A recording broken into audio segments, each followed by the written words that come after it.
स्वागत है आप सभी का एक बार पुनः श्वसन के चैप्टर्स के चैप्टर की इन वीडियोस की श्रृंखला में। पिछले वीडियो में हमने क्रेब्स चक्र के बारे में पढ़ा और हमने देखा कि श्वसन के दौरान जहाँ जहाँ ऑक्सीकरण हुए, चाहे वो ग्लाइकोलाइसिस में हो, चाहे वो योजक कड़ी वाली अभिक्रिया में हो, चाहे क्रेब्स चक्र में हो, वहाँ वहाँ कोएंजाइम्स थे जो अपने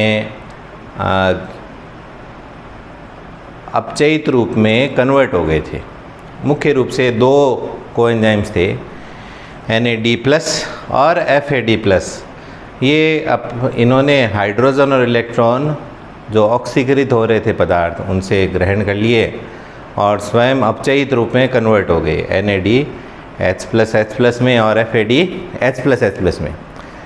अब श्वसन, वायवीय श्वसन में ये ज़रूरी है कि ये पुनः अपने अपचयित रूप में आए, पुनः अपने ऑक्सीकृत रूप में आए। अपचयित तो हो गई है, इन्होंने हाइड्रोजन और इलेक्ट्रॉन ग्रहण कर लिया इसलिए इनका अपचयन हो गया था। पुनः ऑक्सीकृत रूप में आए ताकि ये जहाँ जहाँ ऑक्सीकरण हो रहे हैं ग्लाइकोलाइसिस में, क्रेब्स चक्र में और वो योजक कड़ी वाली अभिक्रिया में, वहाँ से पुनः हाइड्रोजन और इलेक्ट्रॉन को ग्रहण कर सकें, ऑक्सीकरण करवा सकें। ठीक है। अब तक हमने देखा कि ये वायवीय श्वसन तो था, परंतु ग्लाइकोलाइसिस में कहीं पे भी ऑक्सीजन की उपस्थिति भी नहीं थी।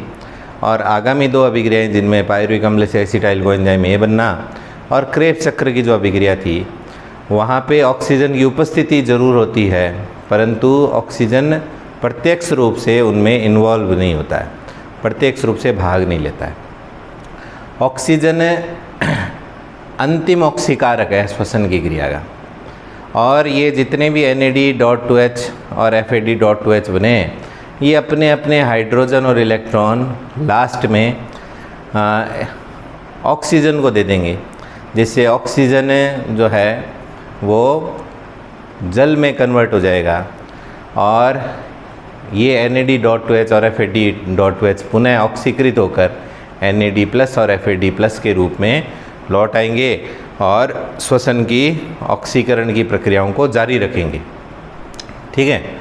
अब ऐसा करने के लिए ये NAD.2H और FAD.2H अपने हाइड्रोजन और इलेक्ट्रॉन एक इलेक्ट्रॉनों की श्रृंखला में या इलेक्ट्रॉन परिवहन तंत्र में ये सौंप देते हैं। लगभग वैसे ही हम लोग मान सकते हैं जैसे हमने प्रकाश संश्लेषण में प्रकाश फास्फोरिलीकरण देखा था, वो भी इलेक्ट्रॉन ट्रांसपोर्ट सिस्टम ही था एक प्रकार से। उसमें भी इलेक्ट्रॉन एक इलेक्ट्रॉन ग्राही से दूसरे में, दूसरे से तीसरे में, विभिन्न इलेक्ट्रॉन ग्राहियों में से होकर जा रहा था। वैसी ही प्रक्रिया यहाँ पे है। वहाँ पे भी प्रकाश फास्फोरिलीकरण की जो क्रिया थी, वहाँ पे प्रकाश की उपस्थिति में ATP बन रही थी।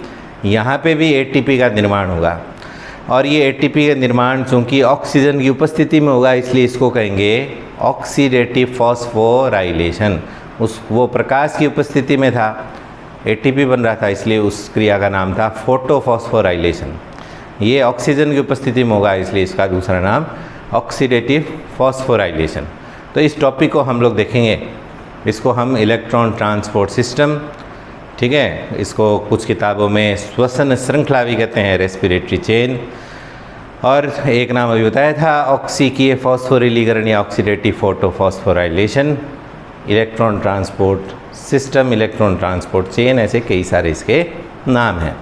ये आज का हमारा टॉपिक है, बहुत ही महत्वपूर्ण टॉपिक है। सबसे पहले समझते हैं कि ये प्रक्रिया जो है इलेक्ट्रॉन ट्रांसपोर्ट सिस्टम या ऑक्सीकीय फॉस्फोरिलीकरण की, ये माइटोकॉन्ड्रिया में संपन्न कहाँ होगी। इसलिए एक बार पुनः आपको माइटोकॉन्ड्रिया का चित्र आपको पुनः दिखाते हैं। हमने देखा था कि माइटोकॉन्ड्रिया में दो झिल्लियाँ होती है, ये बाहरी झिल्ली, बाहर वाली लाइन, और आंतरिक झिल्ली जो असतत थी, अंगुलीनुमा बाहर थे ऐसे।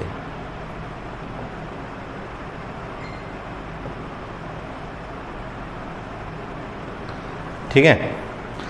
और अंदर का संपूर्ण भाग जो है वो था मैट्रिक्स का, वो कहलाता था मैट्रिक्स।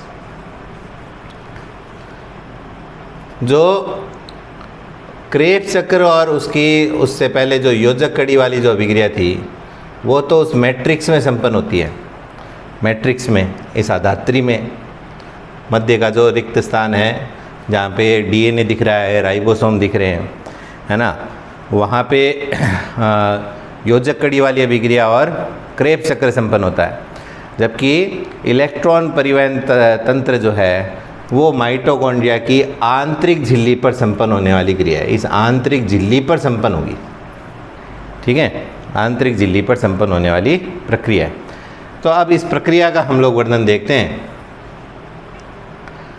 ये जो इलेक्ट्रॉन ट्रांसपोर्ट सिस्टम है इसमें विभिन्न इलेक्ट्रॉन ग्राही एक क्रमबद्ध रूप से व्यवस्थित होते हैं और इनको सुविधा की दृष्टि से 5 समूहों में बांटा गया है, 5 समूह में बांटा गया है और उनको कॉम्प्लेक्स 1 से लेकर कॉम्प्लेक्स 5 तक नाम दे दिए गए, रोमन अंकों में नाम है, 1st, 2nd, 3rd, 4th, 5th।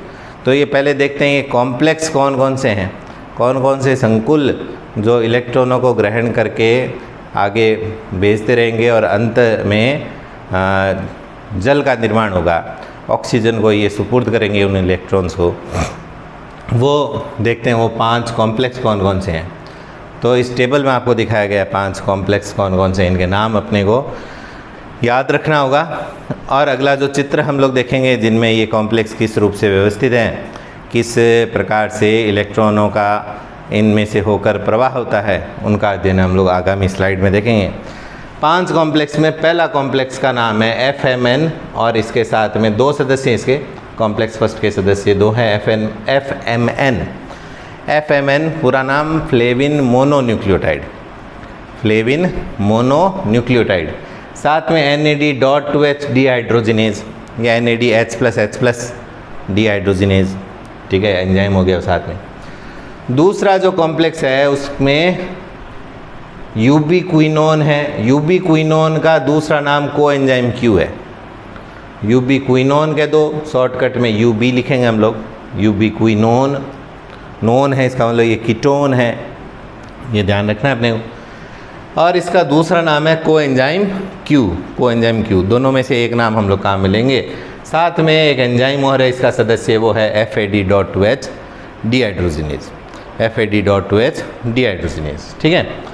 Complex 3rd जो है उसमें 2 साइटोक्रोम है, साइटोक्रोम B और साइटोक्रोम C1, साइटोक्रोम B और साइटोक्रोम C1। आपने साइटोक्रोम B6, साइटोक्रोम F नाम पढ़ा है प्रकाश फास्फोरिलीकरण में, यहाँ पे cytochrome B, cytochrome C1। Complex 4 में भी 2 साइटोक्रोम हैं जिनको साइटोक्रोम A और साइटोक्रोम A3 कहते हैं, A और A3, ठीक है।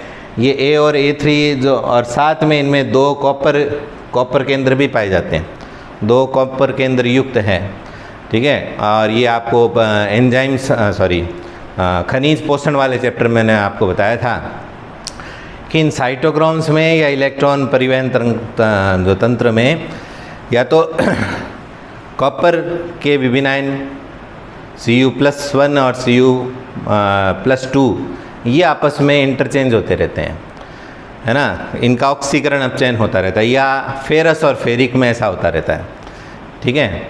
जो Cu+ है, Q+, वो अपना इलेक्ट्रॉन त्याग कर Cu2+ बदल जाता है क्यूप्रिक में, और क्यूप्रिक इलेक्ट्रॉन ग्रहण करके Q+ में बदल जाता है, ठीक है। तो इलेक्ट्रॉन त्यागना ग्रहण करना जारी रहेगा। ये कॉपर युक्त केंद्र हैं, इनका नाम याद रखना है विशेषकर। अंतिम कॉम्प्लेक्स जो है उसमें एक एंजाइम है जिसको ATPase कहते हैं या ATP सिंथेटेज कहते हैं, ATPase या ATP सिंथेटेज कहते हैं।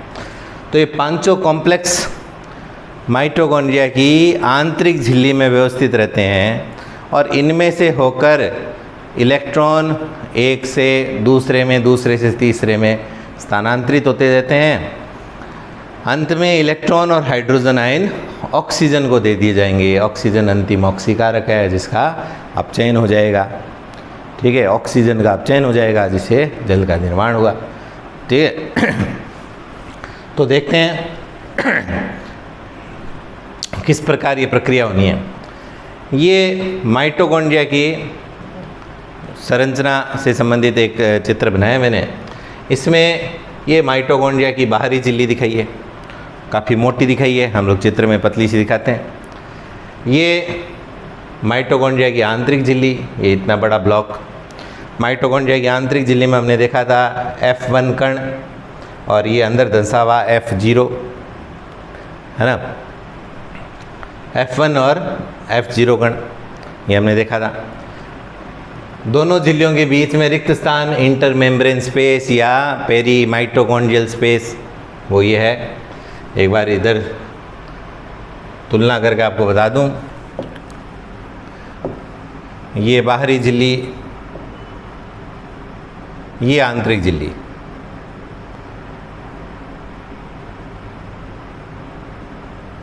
तो इस डायग्राम में ये वाला पोर्शन तो ये है, दोनों के बीच का रिक्त स्थान ये बीच वाला है, और ये आंतरिक झिल्ली है, ये आंतरिक झिल्ली, ठीक है। इस आंतरिक झिल्ली में वो होंगे 5 कॉम्प्लेक्स विद्यमान होंगे क्रमबद्ध रूप से। अब सबसे पहले क्या होगा, और ये उधर वाला माइटोकॉन्ड्रिया का मैट्रिक्स। माइटोकॉन्ड्रिया के मैट्रिक्स में क्रेब्स चक्र और पायरुविक अम्ल से एसिटाइल कोएंजाइम ए बनने की क्रिया संपन्न हो रही थी। उन क्रियाओं में बनने वाले NAD.2H सबसे पहले कॉम्प्लेक्स फर्स्ट को अपने हाइड्रोजन और इलेक्ट्रॉन दे देते हैं। कॉम्प्लेक्स फर्स्ट था FMN, तो वो हाइड्रोजन और इलेक्ट्रॉन लेके कन्वर्ट हो गया FMN.2H में। ये कार्य NAD.2H डिहाइड्रोजिनेज एंजाइम की उपस्थिति में संपन्न होता है, ये क्रिया, ठीक है। तो ये NAD.2H कन्वर्ट हो गया NAD प्लस में, और ये कन्वर्ट हो गया FMN2H में। इनमें ये अपने हाइड्रोजन आयन जो है वो तो भेज देगा माइटोकॉन्ड्रिया की दोनों झिल्लियों के बीच के रिक्त स्थान में, जबकि इलेक्ट्रॉन को दे देगा कॉम्प्लेक्स सेकंड को, कॉम्प्लेक्स सेकंड को दे देगा इलेक्ट्रॉन को। कॉम्प्लेक्स सेकंड यूबिक्विनोन है, या इसको कोएंजाइम Q भी बोल सकते हैं। इसके सहायक हैं आयरन सल्फर युक्त प्रोटीन, इसकी एक सहायक अवयव है, इसलिए FES लिखा है। वहाँ पे भी आपको याद होगा प्रकाश संश्लेषण में भी हमने आयरन सल्फर प्रोटीन A लिखा था, है ना। तो मेन ये यूबिक्विनोन है। यूबिक्विनोन के पास इलेक्ट्रॉन आ गए और ये हाइड्रोजन चले गए माइटोकॉन्ड्रिया की आंतरिक झिल्ली में। सेम वैसे ही जैसे हमने प्रकाश फॉस्फोरिलीकरण में देखा था, जल का प्रकाशिक अपघटन हुआ था, हाइड्रोजन आयन, इलेक्ट्रॉन और ऑक्सीजन, ऑक्सीजन वायुमंडल में चली गई थी, इलेक्ट्रॉन चले गए थे एक इलेक्ट्रॉन ग्राही से दूसरे इलेक्ट्रॉन ग्राही। वैसे यहीं पे भी इलेक्ट्रॉन एक इलेक्ट्रॉन ग्राही से दूसरे इलेक्ट्रॉन ग्राही में जाएंगे, और हाइड्रोजन आयन एक बार वहाँ पे भी चले गए थे थाइलेकॉइड्स की अवकाशिका में, थाइलेकॉइड की अवकाशिका में। यहाँ पे ये चले जाते हैं माइटोकॉन्ड्रिया की दोनों झिल्लियों के बीच के रिक्त स्थान में। लास्ट में वो हाइड्रोजन वापस आया था NADP H+H+ बनाने के लिए, वैसे ही ये लास्ट में हाइड्रोजन वापस आएंगे जल बनाने के लिए, ठीक है। यूबिक्विनोन इलेक्ट्रॉन FAD से भी लेता है, FAD.2H से। FAD.2H एक जगह बना था, ये तो क्रेब्स चक्र में 3 जगह बना था, और एक जगह वो पायरुविक अम्ल से एसिटाइल कोएंजाइम ए बनने के दौरान ये एक जगह बना था एसिटाइल FAD प्लस FAD.2H में कन्वर्ट हुआ था, है ना। आपको याद होगा सक्सिनिक अम्ल से फ्यूमेरिक अम्ल बनने के दौरान, सक्सिनिक अम्ल से फ्यूमेरिक अम्ल बनने के दौरान ये बना था। ये अपने हाइड्रोजन और इलेक्ट्रॉन देकर वापस ऑक्सीकृत हो गया। हाइड्रोजन और इलेक्ट्रॉन त्यागना ऑक्सीकरण, ये ऑक्सीकृत रूप में ये हाइड्रोजन चले जाएंगे बाहर और इलेक्ट्रॉन चले जाएंगे कॉम्प्लेक्स थर्ड के पास में, कॉम्प्लेक्स थर्ड के पास में इलेक्ट्रॉन चले जाएंगे।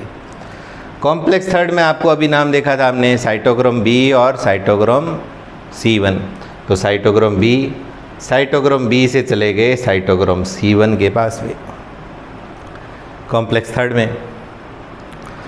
कॉम्प्लेक्स थर्ड से जाएंगे कॉम्प्लेक्स फोर्थ में। कॉम्प्लेक्स फोर्थ थे साइटोक्रोम ए और A3, ए और A3। कॉम्प्लेक्स थर्ड ये था BC1। कॉम्प्लेक्स थर्ड को कॉम्प्लेक्स फोर्थ से जोड़ने के लिए एक और साइटोक्रोम होता है जो माइटोकॉन्ड्रिया की आंतरिक झिल्ली में बाहर की तरफ स्थित होता है। कहाँ? माइटोकॉन्ड्रिया की आंतरिक झिल्ली में अंतर झिल्लीय अवकाश की तरफ स्थित होता है साइटोक्रोम C। ये कॉम्प्लेक्स थर्ड को कॉम्प्लेक्स फोर्थ से जोड़ने वाला है। ना तो ये कॉम्प्लेक्स थर्ड है ना ये कॉम्प्लेक्स फोर्थ है, दोनों को जोड़ने वाला ये सदस्य। बाकी सब माइटोकॉन्ड्रिया की आंतरिक झिल्ली में मैट्रिक्स की तरफ स्थित है बाकी कॉम्प्लेक्सेस। ठीक है, ये अकेला ऐसा है जो माइटोकॉन्ड्रिया की आंतरिक झिल्ली में परिधि की तरफ या अंतर झिल्ली अवकाश की तरफ स्थित होता है। ये इलेक्ट्रॉन्स को कॉम्प्लेक्स थर्ड से कॉम्प्लेक्स फोर्थ को पहुंचाता है।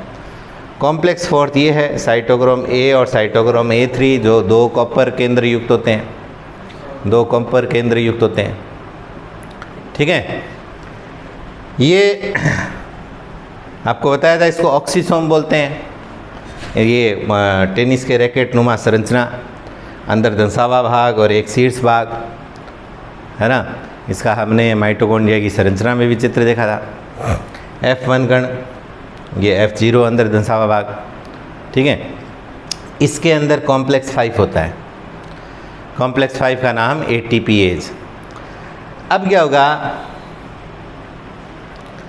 कि हाइड्रोजन आयन जो अंतर झिल्ली अवकाश में थे, वो हाइड्रोजन आयन इस में से होकर F0 में से होकर F1 में से होकर मैट्रिक्स में जाते हैं, और ये इलेक्ट्रॉन भी यहाँ से होकर मैट्रिक्स में जाते हैं और इन्हें ग्रहण कर लेता है ऑक्सीजन। ऑक्सीजन ग्रहण कर लेता है हाइड्रोजन इलेक्ट्रॉन को, जिससे बन जाता है जल। जल का निर्माण हुआ। इस दौरान इस F1 कण में ATPase एंजाइम है जो कॉम्प्लेक्स 5 है, कॉम्प्लेक्स 5 है। वो क्या करेगा, ADP को अकार्बनिक फॉस्फेट से जुड़ाकर ATP का निर्माण कर देगा, ATP का निर्माण कर देगा। ठीक है, तो इस प्रकार इलेक्ट्रॉन एक इलेक्ट्रॉन ग्राही से दूसरे इलेक्ट्रॉन ग्राहियों में होता होता जाता है। अंत में वो इलेक्ट्रॉन और हाइड्रोजन ले लिए जाते हैं ऑक्सीजन के द्वारा। ऑक्सीजन श्वसन की क्रिया का अंतिम ऑक्सीकारक, जिसका अपचयन हो जाता है जल में। इस दौरान ATP का निर्माण ATPase एंजाइम द्वारा किया जाता है F1 कणों में। अब इसमें यह है कि जब केवल NAD.2H से हाइड्रोजन और इलेक्ट्रॉन जाते हैं, ये दोनों मिक्स करके दिखाया हमने। यदि सिर्फ हाइड्रोजन इलेक्ट्रॉन NAD वाले करते तो ये अपने को दिखाने की ज़रूरत नहीं थी, यहाँ से सीधा। तो कहते हैं कि एक NAD.2H से जब इलेक्ट्रॉन और हाइड्रोजन आयनों का प्रवाह क्रमबद्ध रूप से होते होते अंत में ऑक्सीजन को होता है, तब 3 ATP का निर्माण होता है, 3 ATP अणुओं का निर्माण होता है। जबकि एक FAD.2H से जब क्रिया होती है तो वो क्रिया यहाँ से शुरू होती है, ऊपर वाला स्टेप ख़त्म यूबिक्विनोन से प्रारंभ होता है।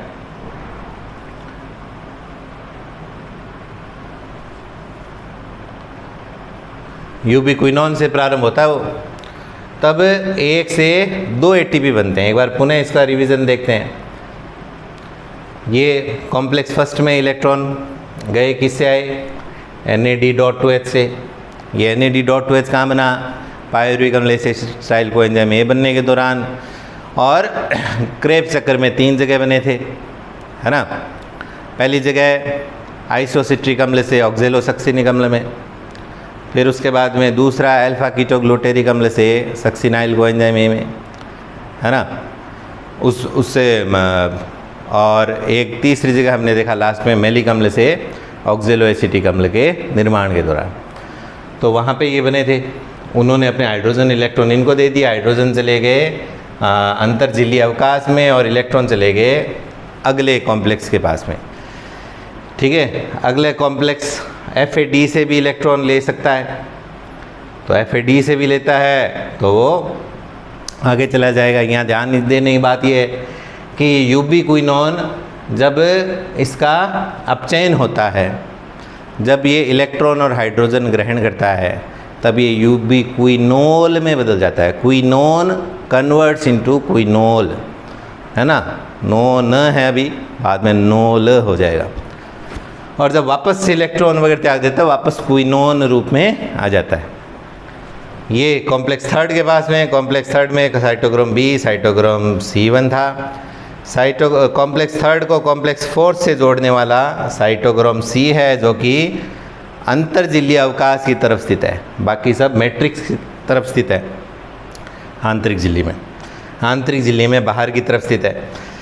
ये अंत में 2 कॉपर केंद्र युक्त साइटोक्रोम A और साइटोक्रोम A3 को दे देता है, जो कॉम्प्लेक्स फोर्थ है।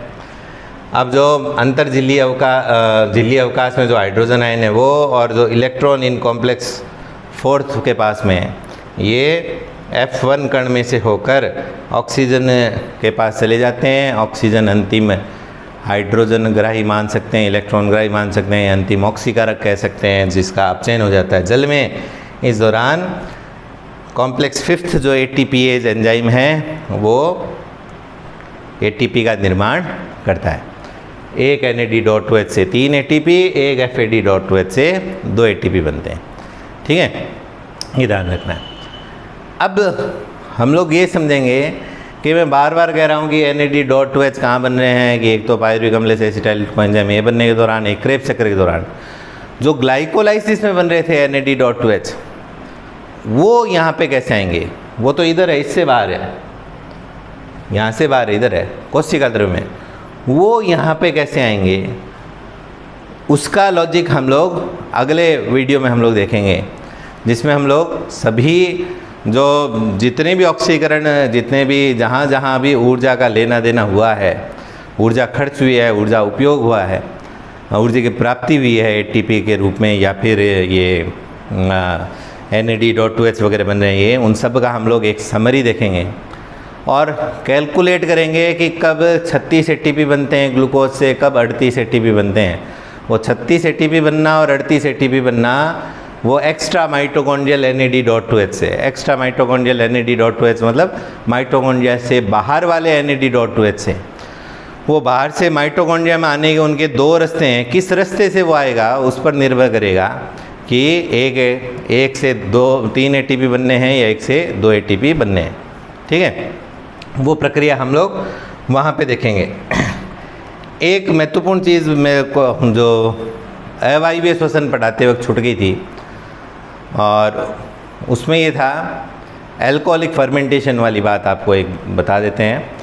एक महत्वपूर्ण चीज़ है कि ईस्ट गन्ने के रस को अल्कोहल में कन्वर्ट करता है, हमने पढ़ा है, जाइमेज एंजाइम वो यूज़ करते हैं। लेकिन ईस्ट जो है वो जब अल्कोहल जब बाह्य माध्यम में बनता है, अल्कोहल की सांद्रता 13% से अधिक हो जाती है, तब ईस्ट की मृत्यु हो जाती है, ईस्ट मर जाते हैं। इसलिए जो प्राकृतिक रूप से जितने भी अल्कोहलिक पेय पदार्थ बनते हैं उनमें अधिकतम अल्कोहल की मात्रा 13% तक होती है।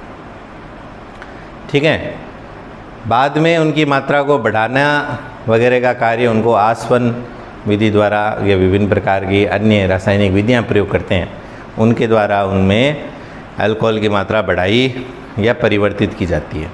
तो ये 13% आपको याद रखना है। 13% से एक्स्ट्रा होते ही ईस्ट की मृत्यु हो जाती है अल्कोहल वाले मीडियम में। एक उस वीडियो में लिखने में एक त्रुटि भी थी, एक विद्यार्थी ने अवगत भी कराया कि लैक्टिक एसिड मैंने हाथ से लिखा था, वहाँ तो मैंने सूत्र से ही लिखा था CH3CHOH CWH, जबकि जो स्लाइड में एक जगह लिखा हुआ था उसमें CWH की जगह OH लिखा हुआ था। ठीक है, तो वो त्रुटि आप लोग देख लेंगे, सुधार करेंगे, और अगले वीडियो में हम लोग पूरी समराइज़ करेंगे। ये चित्र जो मैंने बनाया है ये NCERT पाठ्यक्रम के अनुसार है, इसी को अपने को याद रखना है। राजस्थान बोर्ड की किताब में अब जो चित्र है वो पुराने टाइम में जब हम लोग पढ़ते थे उस समय का चित्र, वैसा चित्र है जो अभी फ़िलहाल प्रचलन में नहीं है। ठीक है, प्रचलित नहीं है, इसलिए यह चित्र इस प्रक्रिया में अपने याद रखना है। वर्णन हालांकि ही दिया हुआ है, जो मैंने बताया वही वर्णन राजस्थान बोर्ड के पाठ्यक्रम में वर्णन तो ये है, लेकिन डायग्राम उन्होंने पुराने तरीके से डायग्राम बनाया है जो वर्तमान में प्रचलित नहीं है, इसलिए आप उसको इग्नोर करेंगे, इस चित्र को ध्यान देंगे। ये चित्र आपको NCERT की बुक में भी मिलेगा। बहुत बहुत आभार।